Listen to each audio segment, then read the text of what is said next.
Well, everyone, it's episode 19 of Baba Yaga's Magic, the magic of Kupala. Summer's here and the time is right for getting up before dawn to pick herbs, making flower crowns, and floating them on the water to see how your love life will go, jumping over bonfires with your sweetie, and midnight searches for the elusive fern flower. Mm. Yes, I am talking about the Slavic midsummer holiday of Kupala. Kupala, or Ivana Kupala, is an ancient pagan holiday of the marriage of fire and water, and it has existed for hundreds and hundreds of years in many Slavic countries, including Ukraine.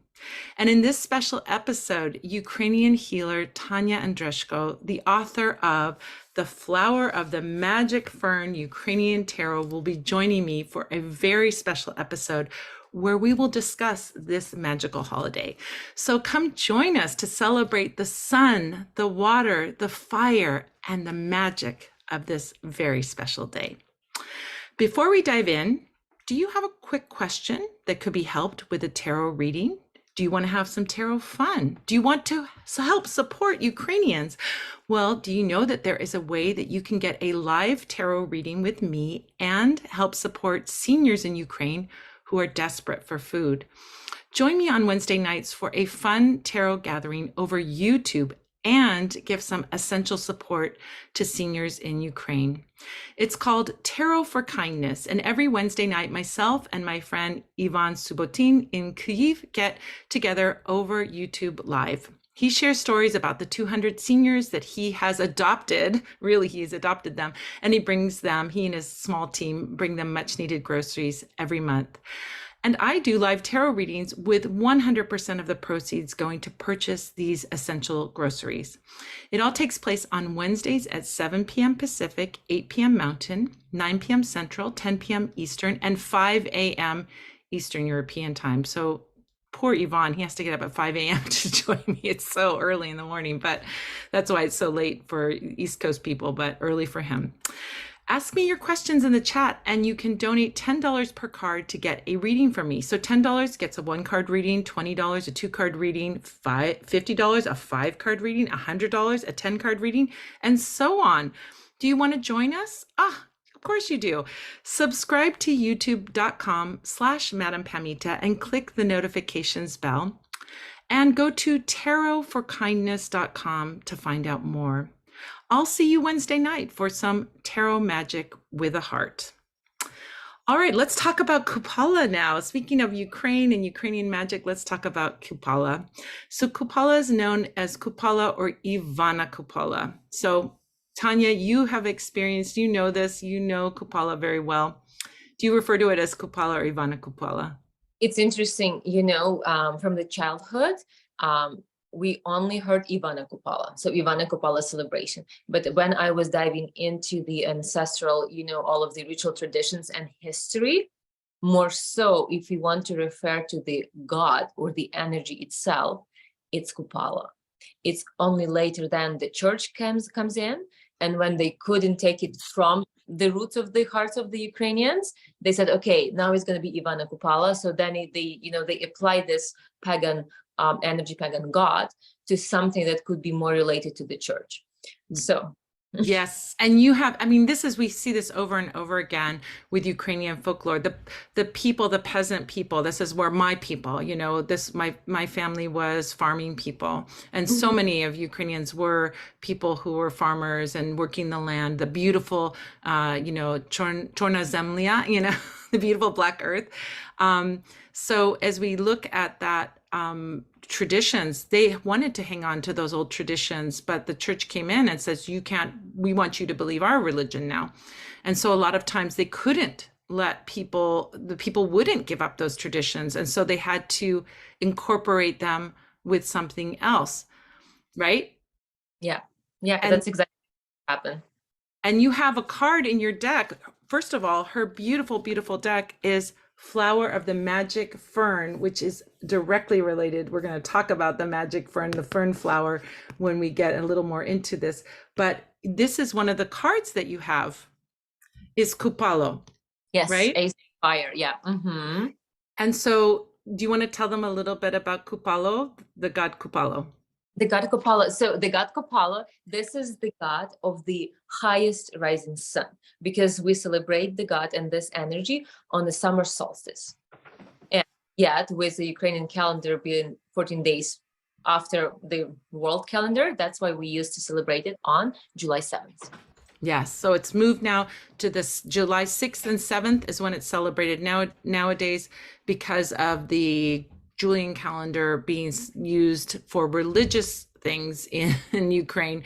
Now it's starting to shift a little bit. I think there's going to be maybe some changes. We don't know what's going to happen to Ivana Kupala, if that's going to stay the old date or if they're going to move it up. Yes, yes. So Ivana Kupala, this is a patron of all married couples, and this is actually the energy of this god is cheerful, playful, loving, like open heart. This is like bounty in nature. This is, I'm getting like goosebumps all over me. It's like this like magical being of light. So the highest rising sun means that the night is the shortest, and also it means that the sun has the ability to give all of its power, energy, and warmth to everyone, to people, to animals, to herbs, to trees, to the planet. And interesting, what I really like, the celebration of Ivana Kupala, that's a celebration of the opposites, because as per the legend, Ivana Kupala wife is The Rusalka? No. Morena. Who? Morena. Oh, Morena. Yes. Right? I'm like water, so, somebody water. So Morena is the goddess of the death, right? Yes. And it's like, it's very, I was reading a lot and I'm like, it doesn't make complete sense to me, but I think I'll just, maybe land later, because on this celebration, they celebrate because we perceive Morena as this cold-hearted, very like rigid energy, and this is Kupala with all of the feasts and warmth and cheerfulness. Mm-hmm. So also say that this is a celebration of the opposites. Yeah, and Morana would be also the winter solstice, right? She would probably rule over the winter solstice. He rules over the summer solstice. It makes total sense. Absolutely. Mm-hmm. It's an interesting thing because it also is considered for a lot of people the marriage of the element of fire and the marriage of the element of water, that these two come together and they're very opposite energy, right? A water will put out a fire. Oh my gosh, my little helper's here. Sorry. There she goes. Okay. Oh my gosh, I knocked over everything now. So as we look at this energy of fire and water together, it's like these magical elements of going and bathing. And this is how it became kind of conflated with John the Baptist, because John the Baptist, you think maybe there's that one story, he's baptizing Jesus, there's some water involved. It's near summer solstice. So we're going to put that together and call this, John the Baptist Day. But it is a bathing and fire ceremony. It's a natural water, ponds and streams and rivers, and also fire. So it's a wonderful, wonderful holiday that really represents marriage and also is so much associated with love. It's much more so and older than Valentine's Day. St. Valentine's Day is relatively new, and this goes back much farther for sure. In Ukraine, it goes back much farther. I think of Valentine's Day being Western European and not that old, maybe several hundred years old, but not as old as Kupala, which probably goes back thousands of years, ancient times. So it's also something that I think of that love energy about that being it. And it's flirtatious and playful and romantic. It's everything you said about Kupalo himself. It's like that joyful, playful sun energy. And so there's a lot about this that is about the sun. And there's so much in Ukrainian magic about the sun and about fire and that energy. And we could talk 10 episodes about just that. Mm-hmm. So let's talk about that celebration, and we'll start it like at the beginning of the day. And what's the first thing that happens? Mm-hmm. And that would be on the morning of July 6th, which is your birthday, right? July 6th? Oh, it's not your birthday. Oh, no. It's somebody else's birthday. I just had talked to somebody, it was their birthday. So July 6th is the beginning of that holiday. And as you go, you get up early in the morning. And this would be mostly the women and the herbalists, like your grandfather, right? The people who gather herbs, which is super popular in Ukraine, by the way. Herbal healing, herbalism is very, very popular in Ukraine. So tell us about that very first thing, what you know about that very first thing that happens. So first, it's interesting. I wanted really to mention that we call also Ivana Kupala celebration of light. So that's why early in the morning, before even the sun goes up, you gotta go and put your bare foot on the grass to actually absorb the magic of the morning dew. Because we believe, the Ukrainian ancestors believe that this is the day where all of everything that is in nature, like herbs and plants and trees and dew, has extra potent energy. It's very, very powerful. And so if you, for the girls, if you want to be forever beautiful, or you want, to enchant someone, to fall in love with you, you wash your face, right? The elders, the healers, the shamans, and the herbalists, they would go pick it up because they believe that this water can heal from the disease and also extend your life. So it's interesting, it's very mindful. It's very mindful because it's like you start the day already with intention, and it doesn't just stop, okay, I got my flowers and the dew. No, then it's like the whole day of ritual and celebration. So beautiful. And that is exactly the thing that everyone that's an herbalist, magical herbalist, is going to see, or even healing herbalist, just herbalism, for physical health, sees this day as the day that the powers of that herb are the strongest. So you want to capture that. And so people will go out very early in the morning, pick those herbs even before the sun comes up, get those herbs. And it's interesting because I just saw something that said everyone picks their herbs before 12 o'clock, before the sun is at the peak, right? If you think about waxing moon and waxing sun, the waxing sun is from dawn until the sun is the highest in the sky. This is the time when things are at increase in power. And then afternoon, as the sun is waning, things are going to get let go, releasing, and of course diminish in some way. So before noon is when you got to get your herbs. You've got to get them all. The herbs are not only picked for healing and for drying and healing and making teas and potions and things like that. What else are the herbs and flowers being picked for? Oh, for the flower crown. Yeah. Is that the one? We didn't rehearse this, so I'm not sure if I'm. It's a quiz. You are exactly right. Well, I kind of gave you a hint but yes, it's for the vinok. The vinok. So the beautiful. It's called it would translate directly to be wreath, but it's the flower crown. But it can also be a wreath of flowers or herbs that you put on your door.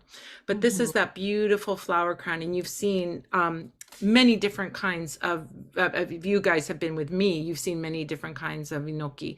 There's lots of them. There's the special wedding ones and this one. But the one that is made for Kupala is a very special one. We're going to talk about all the details of it later on at the end of this, because I've got some really specific magic that we're going to talk about. But in general, tell us about the vinok and creating the vinok. So this is a special creation. Usually that would be the ladies who are really, ready to step into the family and to become mothers and wives. So then it was very important which flowers you're going to pick to the vinok, to the rest. And some people say it should be 12, but also there is no should or must, right? So it's like what you feel. But the power of it is that the girls, they would wear this, like white dresses, and they would go somewhere just like as girls, only like feminine energy. And when they would be weaving, because the process of weaving is actually when we use our energy from our hand chakras to weave what we calling in, right? And it's like you put in this thread and you weave it. And what's most important is that since the vinok, the flower crown, is the Circle. full circle, right? So then the energy flows. So when the girls would come together, they would sing songs, they would really drop into the energy of calling the soulmate and dreaming and all of that, heart expansion and beauty. And then they would usually they also would sing, and then they would put the flower crown on the head and spend the whole day with that flower crown, because at the end of the day, if you really want to know where your life's gonna go, you, as per tradition, you release it to the water. Mm-hmm. And have the saying that if the water picks your flower crown and carries it gently, it means, okay, within the next 12 months you will be married. And if the water picks your flower crown and then it's stuck somewhere in a bush or it drones, it means that nothing's going to really happen for the next year. Yeah, we're going to So talk about that at the end, all the divination things. There's even more detailed divination that I found. I knew in general that if your crown floats well, floats to the other side of the river, does what it's supposed to do, that's a good sign for your love life for the year. If it sinks, this isn't your year for love, focus on something else, maybe, I don't know. But there's some really cute ones that I'm going to share with you. There's some very specific ones that I'm going to share at the end. So that's the next thing that happens. Now, traditionally, this would have been done by young unmarried women that are of marriageable age. They're ready to be married. So that would be primarily, traditionally, that was done. Nowadays, I think everybody wears the vinok. Men, women, old, young, babies, everybody's wearing one. When I see these beautiful videos and images of Ivana Kupala, they're all wearing their, everybody's wearing one, and it's so cute, and they're beautiful. These are all made with fresh flowers. That's another thing. There's the vinok that's like made with wax flowers for the wedding. There's also ones made with pom-poms and feathers and other things for those special occasions. But this is the one that is truly made with all of the gorgeous herbs that are just absolutely gorgeous. So this is it was wonderful, wonderful. So now the next thing, let's talk about creating the bonfire. Okay. So the Jivivohon. You want to talk Yeah. about Jivivohon, right? So why we call it the celebration of life? Because as per tradition, people say in Ukraine that, yes, that's this one. People that the dark and the light forces had an agreement. The dark forces really wanted to come to this earth at least once a year. And so the light forces says, okay, yes, you can come on the shortest night. So that would be the night of Ivana Kupala. And then how people wanted to keep the light, they would start the live fire. And this fire would be like in each small village. So then when you look from the above, the whole earth would be lit. And it was very important for people to keep it until the sun rise the next day. And there's a special tradition how you actually start the fire. Again, like in different villages, they might do some things differently, but usually that would be a 4-man placed in the 4 directions. And they usually would pick a bush. And that's how they would start the fire. And then they would add more wood to it later on and keep it alive till the next morning. So Yes. but tell us what you know. Well, Jivivohon is often made through friction. Like they have some old traditions even of taking a complete tree and turning the tree. We see this actually being reenacted and done again with a giant tree, but any fire that is started with friction is considered to be living fire. So not started with a match or a lighter or brought from somewhere else. It has to be started from scratch, and it has to be started with the friction rubbing sticks together. There's all those systems for doing that. You can rub a stick like this with your hands. You can use a bow, many ways to start the fire. But that's what creates that special fire. And that special fire shows up at 2 times a year. Shows up at Kupala in the midsummer, and shows up at winter solstice, when you let the fire of your peach go down to nothing. In the old version, the fire in the oven, and this is the old days when everyone used the wood stove for their heat, their cooking, their drying their clothes, drying their everything, was done at this fire. So the fire in the home was left to go to sleep and then brought back again, and that would have been around Christmas time, of course, but was, of course, in older times would have been around the winter solstice.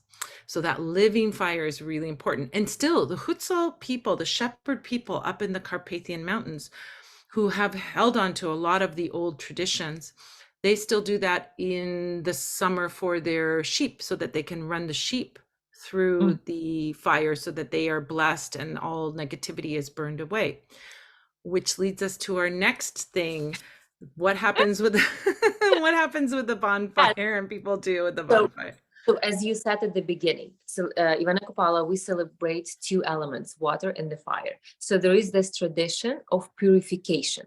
And then you can choose if you want to have purification by the water or you want to have purification by the fire. So with the fire, people would jump through the fire, and Ukrainian ancestors believe that once you jump over this fire, just because it's a living fire and it was, not just brought by the matches, but set up and created intentionally by the elders, by four elders, this fire has a power to purify, to take all of the residual negative energies, to take a disease and all of that. And interestingly enough, one of my favorite tradition is, so if you really want to test your relationships, so you grab your soulmate, like by hands, like exactly like here on this on this card, and you jump through the fire. And if you trust that this is your soulmate, you hold on to him or to her. And if you release the hands, it means that, okay, that's probably not the one. Yeah. And they're really joyful because all of the couples, they excited to know what's happening, and also it has that a little bit of fear because you're gonna actually jump through the actual fire, and it's very joyful. There are lots. I have to say, all of this, it's just lots of joy throughout all day. Yeah, it's such a beautiful, fun, playful holiday, but wonderful and gorgeous and magical holiday as well. I mean, there's real magic in that idea that we're purifying by going through the fire. And this goes back, I can say confidently, this goes back to prehistoric times in many cultures, that they see fire as alive and fire. We have our own unique Ukrainian view of it, of course, but in general, fire is seen, as this purifying agent in many cultures going back. Now, I have a question for you. Some celebrations of Kupala have a wheel on fire that they roll down a hill. Have you seen that one? Has that been in your experience? I haven't seen how they threw it. So they would run the wheel and then they would just let it go through the hill. The other tradition is to still put the wheel and hold it on a pole and burn it. So in the village where my grandparents used to live, we had that tradition. Yes. But please tell me about the one that they release and let go of on. Yeah, I think it depends if your village has a hill that leads into a river, right? If you don't have one, you can't do this. So a lot of times the bonfire might be built on top of a hill or might be built on a high place, right? And if there's a high place that you have next to your river or your pond or your lake or what, your water source, then there's a tradition of taking this wheel made out of burnable material. This could be straw or something like that, something that lights on fire. You create this wheel and then you light this giant wheel. I've seen these massive wheels that may be 1 meter, 2 meters wide. I mean, 5-6 feet wide they can be. And they light them on fire and then they roll that down the hill and it rolls into the water. And this is considered the marriage of the fire and the water. That's one of those beautiful symbolic things. And also the wheel of the year and the circle of the sun. The circle represents the sun in so many of the Ukrainian embroideries. So there's all this deep symbolism in that. Lastly, the part you totally cannot wait to talk about, which is the fern flower. So where does the fern flower come into this? So the fern flower. So As per the legend, Ivana Kupala lit this fiery flower. And only on the shortest and the darkest night, this flower blooms in the darkest forest.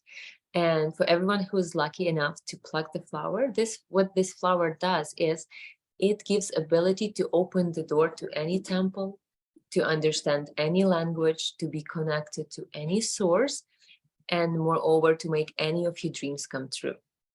The only requirement, I would say, is that your heart and your intentions have to be pure. Like there is no way around it. And lots of people tried, oh, I just want to become rich or this or that. They would usually go to the forest and disappear, because this flower is waiting for brave, courageous souls with pure intentions and pure heart. And there is this one legend when the girl wanted to use her boyfriend. She was like, sometimes we do that. Like, okay, bring me the flower of the magic fern and I'll marry you. So when you go to the forest, you're not allowed to look back, because when you look back, all of the evil forces will drag you. So this is the thing. And I think it's really cool as it aligns with our life. When we look forward, we move forward. When we're always looking back, we're stuck in the past. So I like that, alignment. And this was this beautiful legend, because this young man, he had pure intention and he had pure heart, and he found the flower of the magic fern. And the moment he unplugged, Plucked it, yeah. Yes, plucked it, he heard the baby cry. So he just turned away, but it wasn't a baby, it was just a trick, and people never see him again. So this is the teaching. I think this is our ancestral teaching about, how you want to make your dream come true and move through life.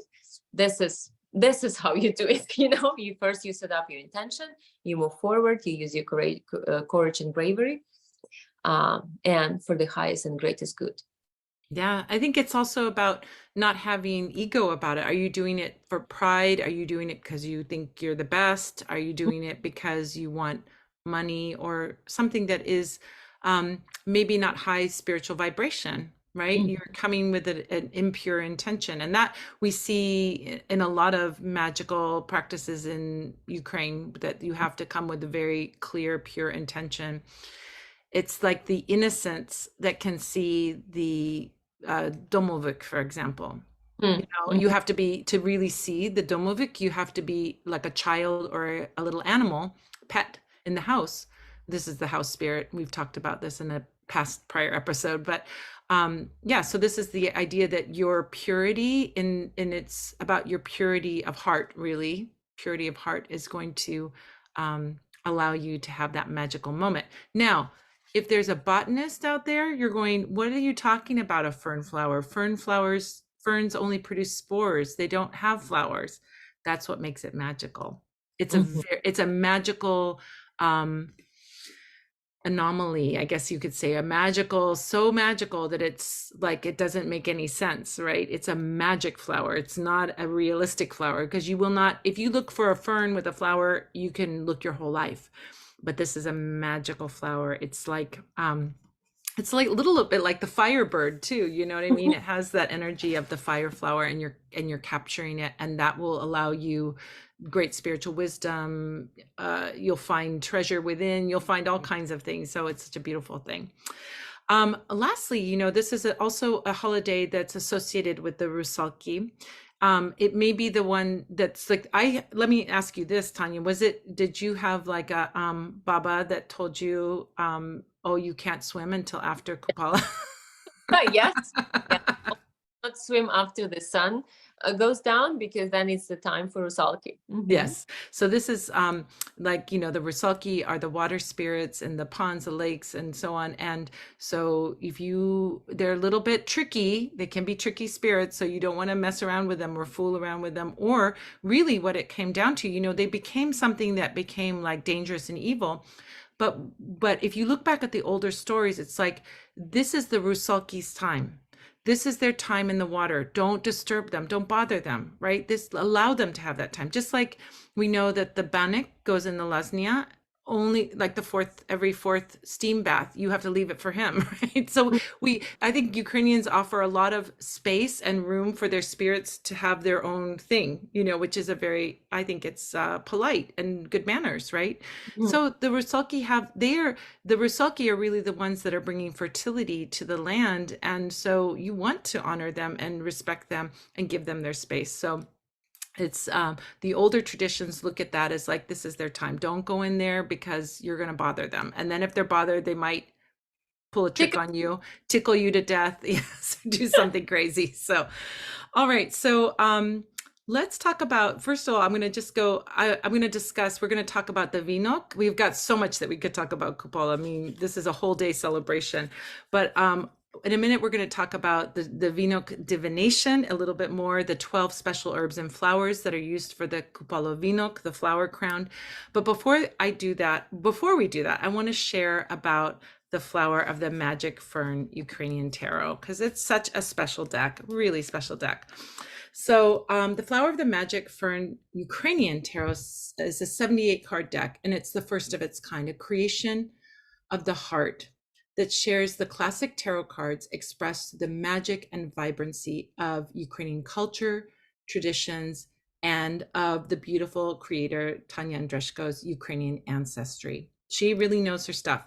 It's really interesting. I have to say something. In this deck, I know all of the magical folklore things. The history is also in here too.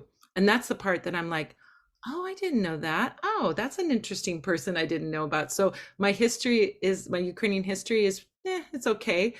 My folklore history, pretty good, but I'm learning something from this deck. So it's a beautiful teaching tool as well. Her intention for the sacred deck is to inspire humanity to expand in love and peace. The richness of Ukrainian culture is vast, and Tanya was really challenged to fit the depth of meaning that she wished to share with you into this creation. Yet her soul was guided, and the voice of spirit spoke clearly as to what was meant to be shared. The deck and book set includes the Flower of the Magic Fern Ukrainian Tarot deck, and that's 78 cards in full color, and the Flower of the Magic Fern Ukrainian Tarot book, which is 191 pages, and it's illustrated in full color. You can order this deck direct from Tanya by going to taniaandrushko.com. It's TANIAandrushko.com. You can also order it in Canada from thewitchery.ca. My friend Katie Carpets has it there at thewitchery.ca. And in the US, you can order from me, parlorofwonders.com. If you want to find it, and we also ship all over the world too, but for the shipping will be much less expensive in the US if you go to me. So simply go to parlorofwonders.com, go to shop, and go to Slavic Magic, and you will see it there. Anything else you want to add about the deck? No, you got it perfectly. All right, so let's talk. Yeah, everyone who's wanting the touch of magic with Ukrainian spirit, this is the deck you want to have. Trust me. It's so beautiful. I love it so, so much. I've just been really enjoying it and loving to learn more about the history part of it. Is I'm learning so much about the history, but also just enjoying all that folklore and magic and all these beautiful cards that we shared with you. These 5 cards are about Kupala. This is like wonderful. And there's so much more. There's the winter celebrations that are in here and so, so much more. So I just really encourage you to take a look at it. Go get it from Tanya, get it from thewitchery.ca, get it from me, but whatever you do, get this gorgeous deck, because it's a deck that is collectible, it's beautiful, it's magical, it teaches, it's everything. And so I'm so passionate about this. All right, let's talk about the Vinok. So when we are creating the Vinok, there's some little things that I wanted to share with you. There's a beautiful saying. So as that Vinok, you're wearing it throughout the day, it's picking up your energy. And then it's probably, I think, in a magical way, picking up your energy about because this is a love holiday, a marriage holiday, a special holiday for that. It's probably picking up your energy about what's coming up for you.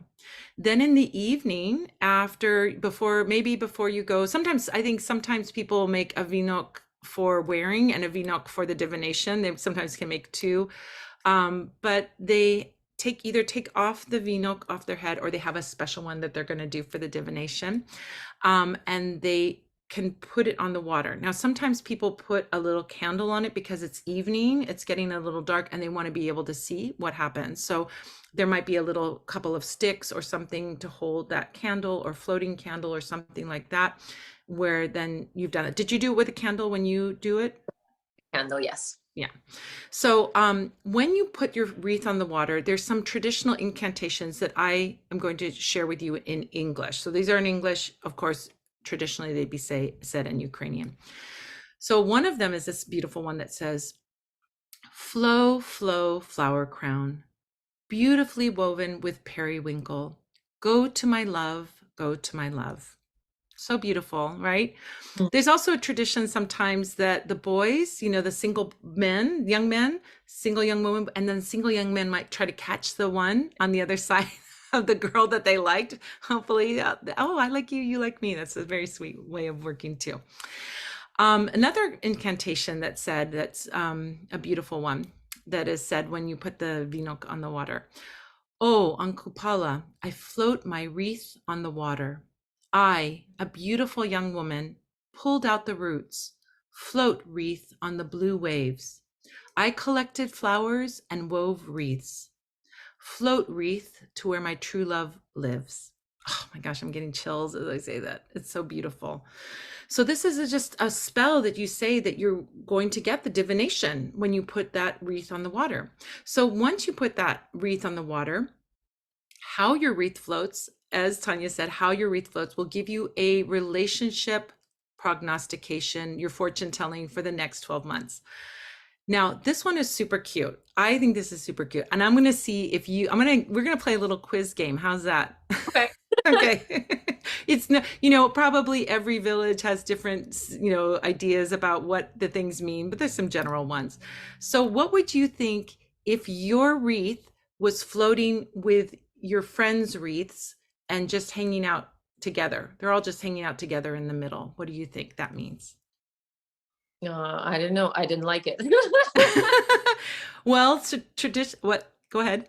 It feels like, either I will just be stuck with my girlfriends, or there will be girlfriends who might take the attraction that I want to take. So I don't know. Your first one was right. That's supposed to mean that this year is going to be about your friendships with your girlfriends. It's not about boys. Don't worry about the boys. Just have fun with your friends. So that's your close friends are going to be there, and you're going to hang out together this year. So it's a sweet one. It's not a romantic one, but it's nice because you're going to have your friends. So you got it right. You got one right. Let's see if you get the next one. Next one right. If your wreath spins around but doesn't move, it just spins around and around in the same place. I think well, not I think, my Baba, my Babusa used to say that this is a bad omen. This means that you're not going to go anywhere. But Yeah. tell me, Yeah, I think that's right. I wouldn't say bad omen. It just means no change. No change. Well, in that sense, saying that, if you're hoping for this is not happening. Exactly. Exactly. It's not going to be your year. It's nothing going to change. All right. Now here's an interesting one.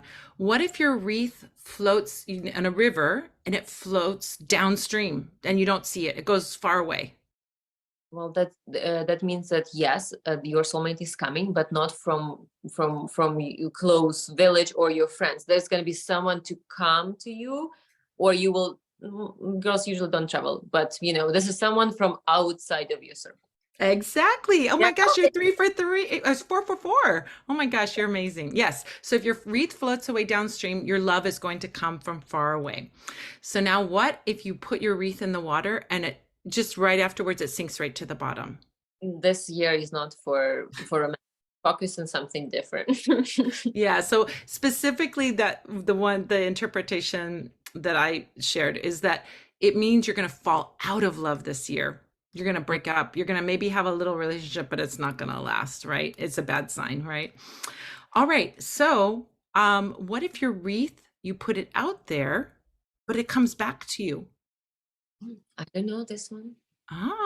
So if your wreath floats to the center of the river and comes back to the shore where you launched it, it means you're going to go back to an old relationship.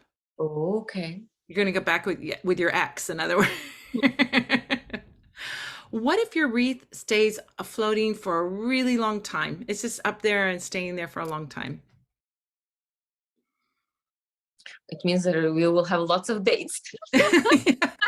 That could be so. It's saying it's going to be an exceptionally happy year. It's going to be a great year. You know, that's a positive sign. Now, now here's an interesting question. Now, if you're floating your reeds and all your girlfriends are floating theirs and yours stays afloat the longest, all the other ones go to the shore, yours stays or sinks or whatever, and yours stays the longest. What does that mean between you and your friends? That you will be the last one to get into relationships. It said that you will be the happiest this year.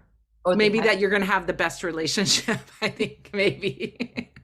You did great. Oh my gosh, you did great. Well, this is really fun. I mean, I love divination. I love magic, and this is so magical and beautiful. Now I'm going to share, last thing we're going to share, and then we'll wrap it up, is the 12 traditional flowers. Now, every village has their version of it. Depends on what grows in your neighborhood, right? We have to think of that. So if you're further up north, further down toward Odessa in the south, you're going to have different plants. So there's more than 12 that I'm sharing with you, but these are like among these are the 12 that people use. So you'll tell me which ones you know that you've used. Is periwinkle. That's like absolutely yes. Barvinok. Yes. Periwinkle, yes. Barvinok, and then it's important to put some berries, because the berries, those are this is the fruit from the flower. So it means that if you put something as a fruit, it means that it will actually magnetize the energy of the result of what you want to create. So berries. And what's the best berry though? Do you know the best berry for it? No. There's a song about it. There's a song that's been really popular this year. Oye, Lucy. Kalina. Yes, Kalina. Gilder rose is what we call it in English. Kalina is the Ukrainian name. It's the beautiful red berry. July? What? Is Kalina already like ready for July? I don't know. It said that that's one that you want to put in there. Maybe it's a little early. Maybe it's showing up in maybe more southern parts. That's why I say it could be different areas.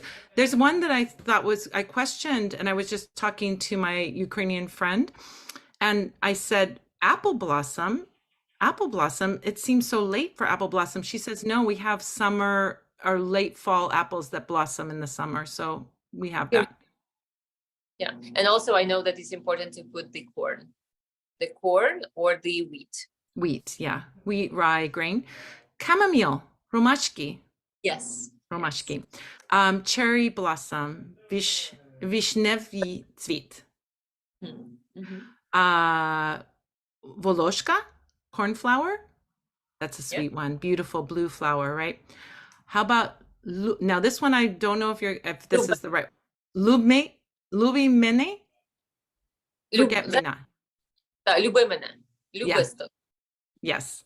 That's the forget me not flower. The blue flower. Незабудка. Yes. I said that and she said that sounds Russian. You need to use this other one. That's okay. That's completely fine, because there are so many words that we used to sometimes to and now it's like no. Okay. So yeah. What about chmiel? Chmiel, yeah. That's hops, and that is that beautiful thing. Lilia. You can, if you have it, but going back to chmiel, what I wanted to say, so chmiel, this herb has a special magic, because chmiel usually used for cooking the booze. Beer. Yeah, beer. If you want your future husband to fall in love with you so he would forget his all might, that's the herb you want to put. It's like, like I want him to blindly love me. So that's, you put chmiel in your vino, you got it. Beautiful, the hops. It's also, chmiel is also saying somebody is drunk, right? When there's the chmiel. Yeah. What about lubistok? Lubistok is lovage in English. Malva? Yeah, that's you're saying all of the flowers I have in my deck. Yeah, these are beautiful, and you can learn about these flowers from her deck. That's the mallow flower. Then about chornobrivtsi. Well, that also is questionable, because in Ukraine, chornobrivtsi usually is September. and late October, because this is the only flower who can withdraw the frost. So again, it could be a different part. yeah, What about pivonia? Pivon, Pivonia. Yeah, pivonia. yeah, That's you the can. peony, beautiful big peonies. Barvinak, we already talked about. Can't forget mock poppy. Yes, Maki, yes. That's very, like, if you want lots of passion, like, like we all longing for different relationships. Someone wants sweet and romantic and vanilla, and someone's like passion and all of it. So yes, if you want passion, you want Maki. Okay, what about troyanda? Honestly, I've never seen, unless maybe that's like not like That's a rose, by the way. Yeah, that's yeah. We're talking We're like talking like everybody understands Ukrainian. That's the rose. Troyanda is a rose. yeah. I honestly don't see, because Trianda was considered more so a very elegant and expensive flower, and people who would celebrate, as you're saying, like they were people from villages. They didn't have much of money, and usually all of the flowers for vinok would be picked from the forest, right? So it's What's interesting. available? I do have barvinok. Oh, I love it. I do have voloshka. Oh, I love it. Cornflower. I have kalina. There's the kalina. I have malva. Oh. I have chernobryzy. Oh my gosh, all the flowers. And you can learn all of the last one, derevi. Derevi? Well, derevi, is it a flower or a herb? It's an herb, yarrow. I mean, it has little flowers, little yellow flowers on it. That's another one that you would put in. I mean, it's a mix of herbs and that. So this is so absolutely gorgeous. Oh my gosh. All these, and these flowers, it's going to be what grows in your forest, what grows in your neighborhood. If you're living up in the Carpathian, it's going to be different than if you're living on the steppes. If you're living in Odessa, it's going to be different than Kyiv. It's going to be different everywhere. So but anyway, it gives you a good idea of all these beautiful flowers and these beautiful flower crowns and the amazing magic of Kupala. Tania, well, that does it for this episode of Baba Yaga's Magic. If you would like to get even more info about Slavic magic, then check out the Learn page over at the Parlor of Wonders, where you will find a ton of resources, including workshops, blog articles, past podcast episodes, and a way to join me live over Zoom for the Magic Q&A Tea Party every Sunday at 5 p.m. Pacific, 6 p.m. Mountain, 7 p.m. Central, 8 p.m. Eastern. Just go to parlorofwonders.com and click on the Learn tab to see all the goodies there. I want to say thank you to all the Spell Squad members out there who have subscribed to and shared this podcast with your friends. Thank you to all the wonderful people who have left reviews on iTunes and Stitcher. Thank you to Gilles Navarre for production and engineering. Thank you to Tania for joining me today. Beautiful Tania, amazing Ukrainian creator and magical person. Do you have anything that you want to share that you have? I know you have some classes and things coming up. Do you want to share anything, or how they can find you to find out about these classes and things that you're offering? More about this creation, again, as Madame Pamita said, Tania Andrushko, TANIA. ANDRUSHKO.com. There are lots of information there. The course already started, so next time the door will be open. I'll let you know. What I would like to say is that, and it actually says on the back that it has this little nice blurb about for Ukraine. So a percentage of all sales goes towards supporting charities and volunteer organizations in Ukraine that uphold my values of love and peace. I really, really want people to know that it's not going to go to some like big charitable organizations with no, it's going to specific people. I do live in Canada, so I don't live in Ukraine anymore. I left 10 years ago, but all of my family lives there, all of the friends, and we know specifically where we can help, and directly, with no bureaucracy, no lots of this paperwork. So yeah, if you feel called to, this is something how you can help. Wonderful. It's so beautiful, and it's such a gorgeous deck, and I just am so overjoyed that you made it. I mean, it just is. Anytime I find something that I can share, because it's in English, it's such a blessing, because there's very little out there, and about Ukraine. Now they're starting to become more and more, because people are interested and curious and so on. So you don't have to be Ukrainian to buy this deck. If you are Ukrainian, you're going to be, of course, like getting chills. But this deck is for everyone, and it's for everyone to enjoy and learn about this beautiful culture learn about the magic of Ukraine, and have a gorgeous, beautiful deck to do some very high level spiritual enlightened readings with people. It's just absolutely gorgeous. So I want to say thank you to all of you for joining me. I'm looking forward to our next episode when we'll be learning about the magic of the rushnik, the beautiful embroidered magical cloth. So until next time, this is Madame Pamita and Baba Yahat saying Za Mahiu to magic, and may all of your stories have the happiest fairy tale endings.